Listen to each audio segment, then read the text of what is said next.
Hello everyone, welcome to Rainbow Infinity. Today I'll be reading Mockingbirb's Stamped, Sealed, Delivered, Tales of the Equestrian Postal Service. If you like the reading, be sure to like, comment, and subscribe. Please enjoy. The postmare always gets her due. Now that we've invented paper, Princess Celestia tried to explain to her sister Luna, we can send a message to another pony without the necessity to write the message on a third pony, let alone ordering that third pony, upon pain of death, to seek out the recipient and display their flank. This is how the equestrian postal system used to work. Really? A dull, dun color, the Pegasus mare was easy to miss if you weren't looking for her. But in her line of work, being inconspicuous was an advantage. Sometimes she avoided hostile flying creatures by traveling on foot, threading her way through rough country where she could hide among the trees and scrub. Even when she flew, she often sheltered among clouds, especially the dark gray clouds that herald storms. But now, well over 300 miles from her journey's beginning, she sighted her destination. She grinned, letting herself glide downwards. Perhaps a quarter-hour later, she wasn't sure, because clocks hadn't been invented yet, she landed atop the castle's highest tower. Her eyes scanned the flat, slaty surface beneath her, finding a rectangle of wood and iron. With one hoof, she stomped upon that rectangle. Once, twice, 3 times. That done, she stepped back and away from the rectangle. A moment later, the hatch popped open, erupting in a shower of arrows. The mare dodged, and dodged again. "Duchess Abacus Cinch," the mare shouted. "I have a very important message for you. Postage due!" "No," answered a voice from beneath the roof. "Impossible! No pony knows my current address. Any mail sent to me is undeliverable." The dun mare peered towards the hatchway with one eye, while her other eye swiveled to keep watch behind her. She didn't literally have eyes in the back of her head, but she had the next best thing. As a black-clad assassin's dagger thrust towards the mare's back, the delivery mare stepped sideways and kicked. Unprepared for the counterattack by a pony who he thought was looking away from him, the assassin lost his balance, falling off the tower. "Ah!" he screamed. "I think I landed wrong and sprained my ankle." "Duchess," the delivery mare shouted, "come up here and accept your official letter from the diarchy, or I shall be forced to levy additional forwarding charges." "Never!" the Duchess declaimed. "A small army of hench ponies blocks the way between you and myself. Try as you might, you shall never succeed."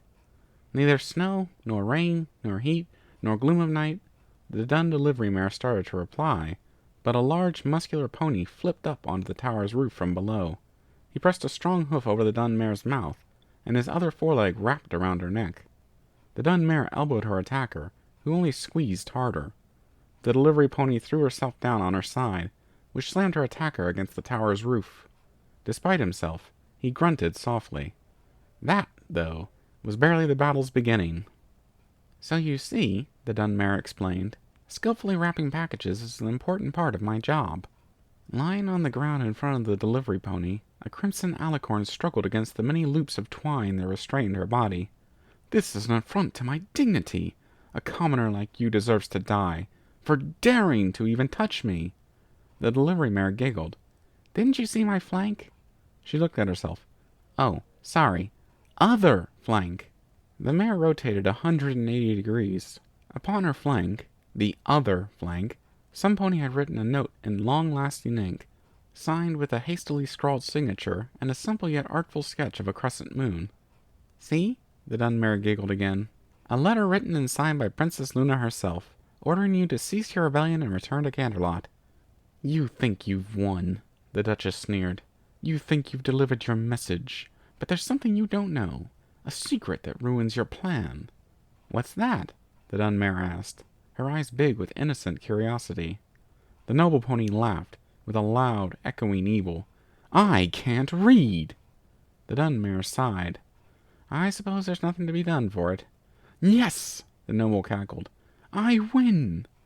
The delivery mare grasped one end of the twine between her teeth, and flapped her wings. Delivery mare and Duchess rose into the sky. "No!" the Duchess wailed. "I'm afraid of heights." "Extra delivery charges may apply," the dun mare said. 2 weeks later in Canterlot, The dun mare dropped the rebellious noble through a pony-sized mail slot into the Equestrian Postal Service's Special Delivery Office, Canterlot Branch. The Duchess landed on a tabletop, where along with other handled with special care packages, she was inspected, stamped with 3 different rubber stamps, sorted, and finally tossed into a special, high-security mailbox. On the box's front, a sign warned, "For Princess Luna only." After 3 days, Luna checked her mail, collected the disobedient Duchess, and gave her a stern talking to. "So you see," Princess Celestia finished, "Princess Luna is very enthusiastic about the Equestrian Postal Service. She's a big fan. She simply hasn't kept up with the latest innovations. And by latest, I mean the last 1,000 years or so." Derpy giggled. "So that explains it. I wondered why the princess was trying to ride on my flank." "Yes," Celestia said. "It's all perfectly logical." Luna looked embarrassed. "I do have one thing I want to say to you, Miss—" "Derpy," the postmare said. "Derpy do. Postmare second class." Luna stood up extra tall and straight. She raised one foreleg, which snapped into a salute against her forehead. "Thank you for your service, Postmare second class Derpy do." Derpy grinned. "No problem, Princess." She returned the salute. "One thing, though." "What is it?" Luna asked. "Do you have anything I can use to get all this ink out of my coat? Maybe a special shampoo?" "I find that a bit hard to believe," Twilight Sparkle said. "But it's the truth," Derpy insisted. "I didn't want every pony's mail to arrive 2 hours late. It was all the princess's fault." Twilight Sparkle sighed. "It's fine. Don't worry about it." Thank you for listening in. I hope you enjoyed the reading. Until next time, stay tuned.